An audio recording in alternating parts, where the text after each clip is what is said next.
In today's video, I'm going to teach you how to create a form in Asana.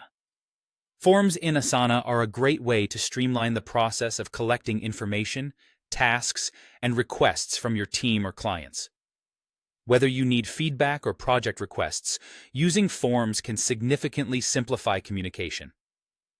So, let's dive right into the process, and I'll guide you through each step to ensure you can create your form with ease. We'll start on your Asana homepage. When you're logged into Asana, take a moment to familiarize yourself with the layout if you're not already accustomed to it. You'll want to look for the particular project where you aim to create a form. If you're working with many projects, you can use the search bar or browse the list to find the specific project you have in mind. Once you've identified the project, go ahead and click on it. This action takes you into the project view, where you can manage tasks, assignments, and other project-specific settings. From this view, you'll want to locate the Customize button. Clicking on Customize opens up various options that allow you to tailor the project to your specific needs. In the Customization menu, there is an option labeled Forms. Click on this to move forward. Now, you'll see a button that says Add. This is where the fun begins, as clicking Add will open up the form creation panel, allowing you to start building your form. At this point, you can edit your form to fit your specific requirements.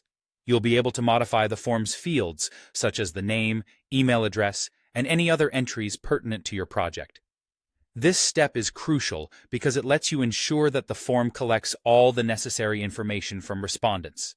You also have the option to tweak settings for functionality, such as who can access the form, submission options, and other configurations.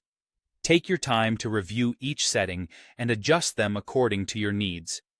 Once you're satisfied with how the form looks and functions, it's time to publish your work. You can do this by clicking on the Publish button. This action will make the form live, enabling you to start collecting responses immediately. And there you have it. Your form is now set up and ready to go in Asana. By following these steps, you've streamlined the process of receiving and organizing requests and information. This form will undoubtedly help you and your team stay organized and efficient. If you found this guide helpful or have any questions, feel free to leave a comment below. Thanks for watching, and happy organizing!